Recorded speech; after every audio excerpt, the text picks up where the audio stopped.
Cake छान केव्हा बनतो, जेव्हा त्याचं बेकिंग छान होतं. तर बेकिंग म्हणजे तालीम. तर तालमीत तयार झालेले आर्टिस्ट हे मला असं वाटतं जास्त. परंतु मला आता असं वाटतं की आपण एवढे पुढे आलेलो आहोत इंडस्ट्रीमध्ये की जो कॉस्ट्युम डिझाईन करणारी मुलगी किंवा माणूस जो असतो ना, ऑब्जेक्ट पासून इमोशन या सगळ्या गोष्टी तुम्हाला काही नसताना समोरच्यांना दाखवायचंय. स्वागत आहे तुमचं टेलीचक्कर रिजनल वरती. नमस्कार. पहिल्यांदा मी खूप एक्सायटेड आहे किशोर सर तुमच्याशी बोलताना. काय सोपं असतो लिहून इमोशन केटर करायचं, हा सोपं असतो की अभिनय करून इमोशन्स केटर करायचं? माझ्यासाठी हा प्रश्न वेगळा नवीन आहे आणि एका हिंदी माणसाने विचारलंय हे मला म्हणजे खूप बरं वाटतं. दोन्ही गोष्टी खूप कठीण आहेत आणि खूप सोप्या आहेत असं मला वाटतं. जर तुम्ही कुठल्याही गोष्टीला गृहीत धरलं तर मग ती कठीण वाटायला लागते. पण जर तुम्ही खरोखरच त्या गोष्टीकडे सिरियसली पाहिलं तर ती सोपी होऊन जाते असं मला वाटतं. दोन्ही गोष्टी कठीण आहेत आणि सोप्या आहेत. एन्जॉय तुम्ही कुठल्या गोष्टीत करतात? जेव्हा मी लिहित असतो तेव्हा मी कविता लिहिणं एन्जॉय करतो आणि जेव्हा मी कॅमेरा समोर किंवा स्टेजवर असतो तेव्हा मी ते एन्जॉय करतो. अच्छा, now we have 2 actors from नाटक बॅकग्राऊंड आणि मी स्वतः नाटक करतो. आणि किती हेल्पफुल असतं शुभांकर आणि ऋतुजा, नाटकचा जो आपला एक्सपिरियन्स आहे तो चित्रपटामध्ये अभिनय करताना तो किती हेल्पफुल किंवा युजफुल येतो? अनुभवापेक्षा ना मला तरी खरंच असं वाटतं की त्यात जे एक डिसिप्लिन आहे, थिएटर बॅकग्राऊंड किंवा नाटक केलेल्या कलाकाराचं जे डिसिप्लिन आहे ते डिसिप्लिन खूप हेल्प करतं प्रत्येक जागी. मग ते वेळ पाळणं असो, पाठांतराचं असो किंवा एखादं कॅरेक्टर तुम्ही कसं मेक बिलीव्ह करताय समोरच्याला, अख्खं जग कसं. कारण की स्टेजवर करत असताना कधी कधी रिकामा स्टेज असतो आणि काही आजूबाजूला नसतं आणि सगळ्या गोष्टी दाखवायच्या असतात. म्हणजे मी जेव्हा सुरुवात केली होती मी मायमिंग पासून सुरुवात केली होती. सो ऑब्जेक्ट पासून इमोशन या सगळ्या गोष्टी तुम्हाला काही नसताना समोरच्यांना दाखवायचंय. तर तिथून चालू केल्यानंतर आता जिथे कॅमेरा ह्या सगळ्या गोष्टी येतात ना ते खूप हेल्प करतं. तो एक खूप कमालीचा बेस बनतो आणि त्यानंतर कॅरेक्टर स्टडी ते करण्यासाठी किंवा त्याच्या इन डेप्थ आपल्याला स्क्रिप्ट समजण्यासाठी ज्या एक्सरसाइजेस किंवा जी सवय जी डिसिप्लिन लागते ते आय गेस थिएटर बॅकग्राऊंडमध्ये असल्यानंतर तुम्हाला मदत होते. आय वोंट से की तेच खूप भारी करतात किंवा काय, पण एक मदतीचा हात जो असतो तो एक त्या डिसिप्लिनमुळे खूप चांगला मिळतो. ऋतुजा, तुला काय ऍड करायचं? कारण की मी स्वतःच्या डोळ्यांनी पाहिलंय मातीचे बंदे दौडमध्ये. आम्ही रेग्युलर यायचो तिथे आणि दी एनर्जी, दी ऑरा तू घेऊन यायची सेटवरती. स्क्रिप्ट नुसता हातात, कॉफी मग नाही हातात. ते एक मी पाहिलंय आणि ते मराठी बॅकग्राऊंडच only that theatre can give. Please add on this. एक उदाहरण देईन की केक छान केव्हा बनतो, जेव्हा त्याचं बेकिंग छान होतं. तर बेकिंग म्हणजे तालीम. तर तालमीत तयार झालेले आर्टिस्ट हे मला असं वाटतं जास्त असं नाही म्हणत की तेच जास्त छान काम करू शकतात किंवा, पण तालमीतला कलाकार हा जास्त सिन्सिअर असतो असं मला वाटतं. कारण आपल्या पहिल्या प्रयोगाच्या आधी नाटकाच्या 1.5 महिना तालमी होतात. तर त्या तालमीत ती प्रोसेसमध्ये जो कलाकार घडतो ते घडणं जे आहे, तर मला असं वाटतं ते महत्वाचं आहे. कारण शेवटी सक्सेस फेल्युअर ह्याच्यापेक्षा मला प्रोसेस जास्त महत्वाची वाटते आणि ग्रोथ तेव्हाच होतं जेव्हा तुम्ही त्या प्रोसेसचा भाग असता. ऍक्च्युली तालीम जो एन्जॉय करतो ना, जो प्रवास एन्जॉय करतो, डेस्टिनेशन एन्जॉय करत नाही ना, तो खरा प्रवास मजा देणारा असतो. असं जे ते बोलत होते की अनुभव, प्रोफेशनलिझम ते कॅरी करून आले तिथपर्यंत. ते प्रोफेशनलिझम तुम्ही या फिल्मच्या शूट जाणवलं का? असं जाणवलं का? आम्ही जे हो, मला म्हणजे या वेब सिरीज मध्ये काम करणारे सगळे लोक जे होते ना ते अशी जे सिन्सिअरली त्यांचं काम करत होते. आणि पहिल्यांदा तुम्ही एकमेकांबरोबर काम केलंय की नाही मला नाही केलंच. खूप लोकांनी एकमेकांबरोबर पहिल्यांदा काम केलं तरी सुद्धा मला वाटतं सगळ्यांनी पहिल्यांदा काम केलं. भीम बरोबर काही लोकांनी पहिल्यांदा काम केलं.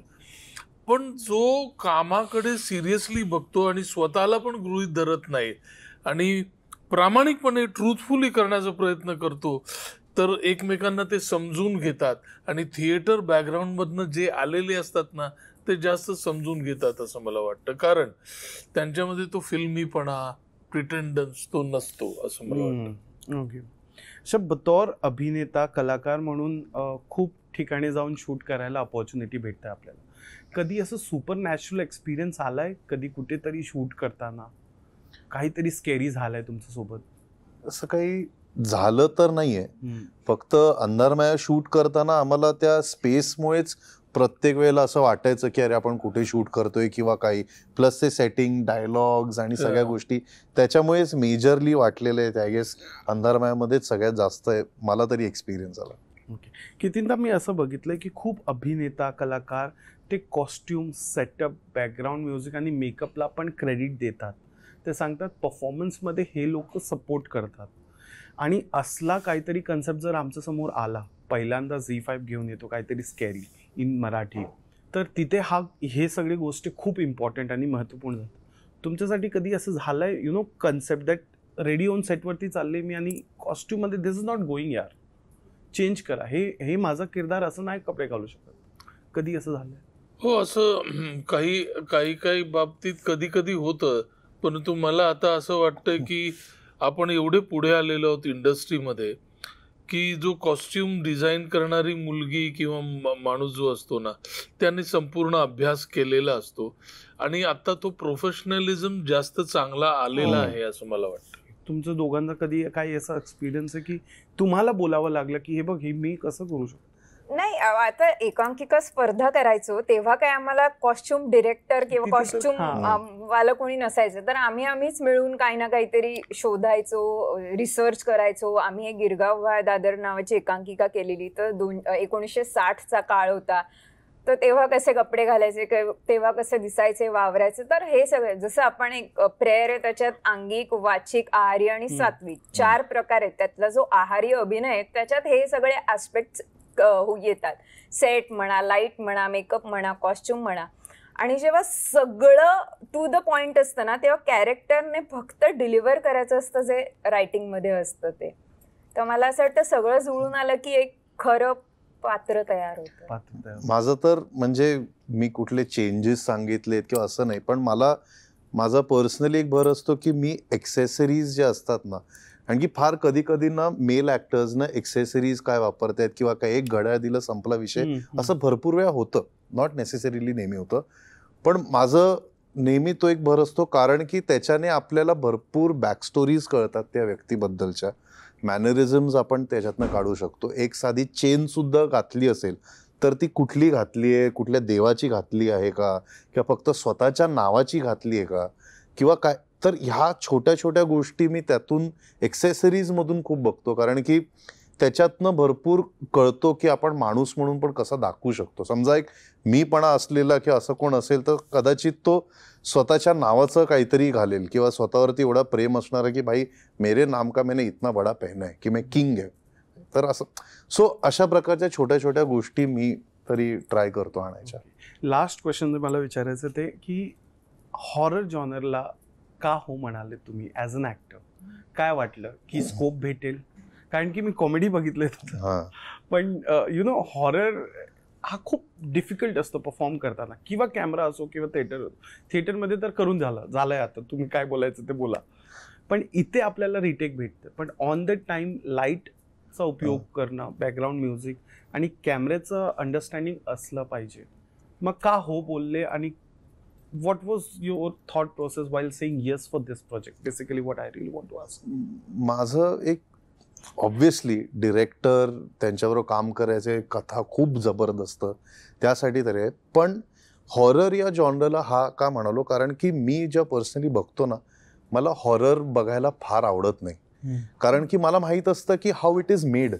आपण त्या प्रकारे मी बघत असतो की अच्छा ही इथनं ट्रॉली लावली, अच्छा हे इकडे, अच्छा हा चीट शॉट आहे, अरे हे केलेलं आहे. सो मला ते कधी ना असं, मला त्याने कधी भीती दिली नाहीये किंवा ते दिलं नाही.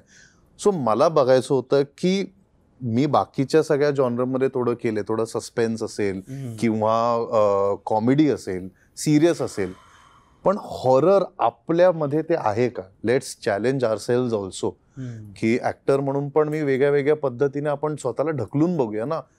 काय होते ते नंतरची गोष्ट आहे. मी स्वतःला कन्व्हिन्स करू शकतोय का की नाही हे खरंय, हे घाबरण्यासारखंच आहे. तो just to challenge myself more, मला असं वाटलं की मी हे केलं पाहिजे. सर तुम्ही?